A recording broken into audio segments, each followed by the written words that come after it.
sicher war, dass er drücken soll. Genau, das wir alle kennen.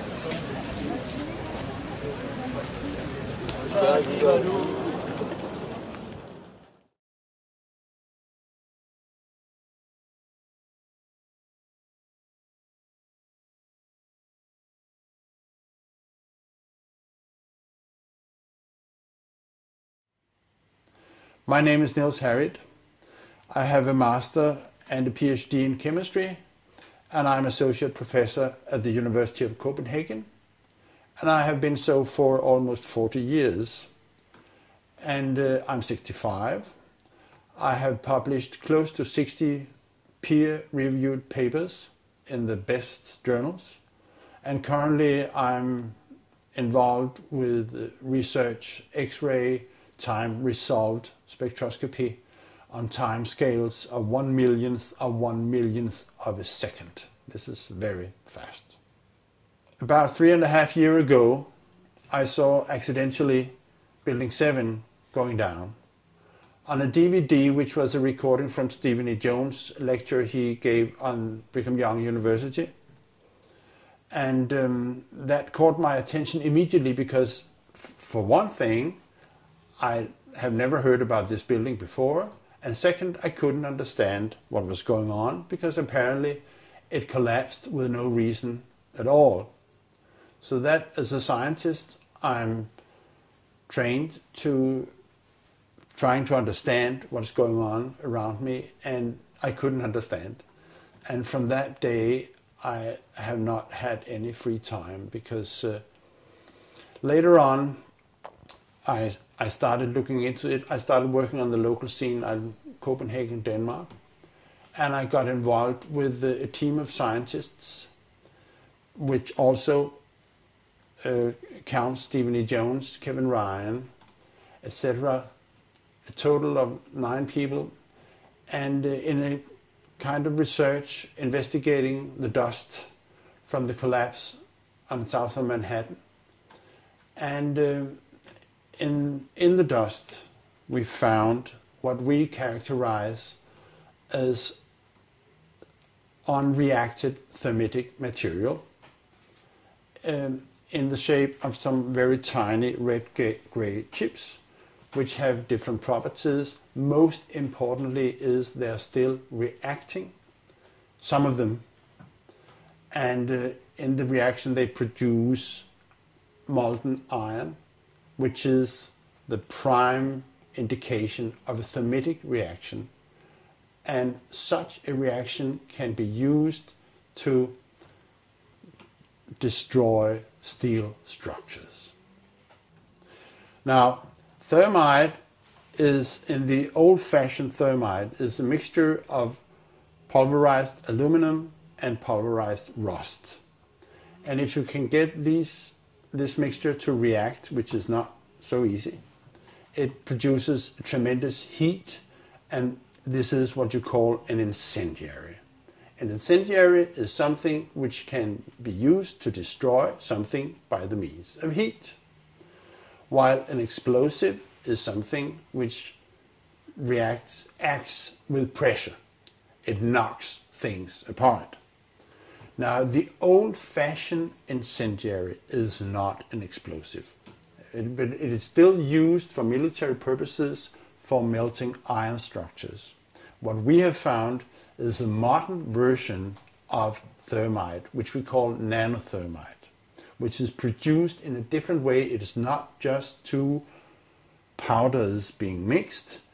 The material is actually built from the atom scale up. We call it the bottom-up procedure, which is what you do in nanotechnology.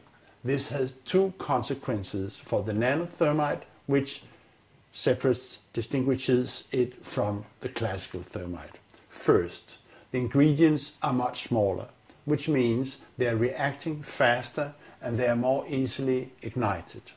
2, due to the process of producing nanothermite, you have the option of putting in other stuff, other chemicals, which converts the thermite reaction into an explosive reaction. We do not know which role is played by the red-grade chips that we found in the dust. But we know, and this was already totally clear before we started investigating the dust, that both explosives and incendiaries were used in the controlled demolition of World Trade Center. This is quite obvious because of other observations, the molten iron and other findings in the dust, that both explosives and incendiaries were used.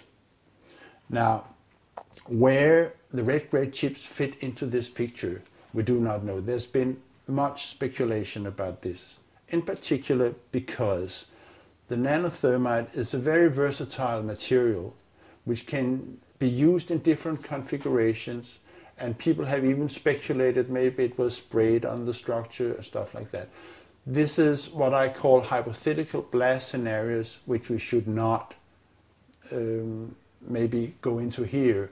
One point I wish to make, though, is that a recent work by David Chandler, where he is looking very closely at the collapse of the South Tower, World Trade Center, reveals that the fragments which are being,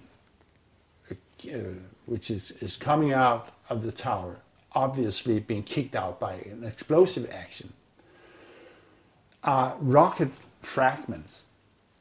For once, they have a trail of a white trail after them, which could be aluminum oxide, which is a product of the thermite reaction. Second, they quite obviously have rocket properties, which, in my opinion, means that when we are that the discussion between incendiaries and explosives is obsolete in this situation. What we are dealing with, I think, in World Trade Center is modern military material which is unknown to the general public. And the red-grade chips, the unreacted nanothermite that we have found in the dust, is just an indication that there is something wrong. It shouldn't be there. But my feeling presently, we are recording this in 2010, is that we haven't heard the whole story yet. The findings of the nanothermite in the dust is an unambitious proof that something was going on September 11th, which was unusual. And it is a finding which cannot be accounted for by any other explanation, any other process going on than this was deliberately put in the towers for the purpose of bringing them down. As a consequence, we are demanding, and I personally, as a scientist, that a new investigation, when it comes, and it will come, should also encompass in looking for remaining explosives and thermitic material in the dust by the National Institute of Standards and Technology. Thank you.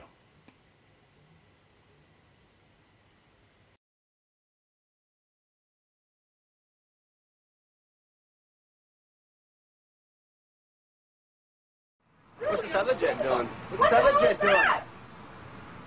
Holy fuck! Oh my God! Oh my God! Jesus fucking Christ! Don't touch it. Oh my God! Oh my God! Oh no! Oh my God!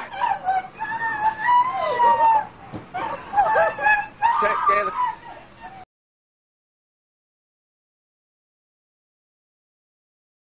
1993, World Trade Center bombing, remember? During the trial, one of the bombers claimed the CIA had advanced knowledge. The diplomat who issued the terrorist visa was CIA. It's not unthinkable they paved the way for the bombing, purely to justify a budget increase. You're telling me that you're gonna fake some terrorist thing just to scare some money out of Congress? Well, unfortunately, Mr. Hennessy, I've no idea how to fake killing 4,000 people. So we're just gonna have to do it for real. Oh, blame it on the Muslims, naturally. Then I get my funding. Good night. KTU, the beat of New York. Good morning. Bartell's on your feel-good radio station. We're waking up with Whoopi in less than a half hour from right now, and JoJo, too little, too late.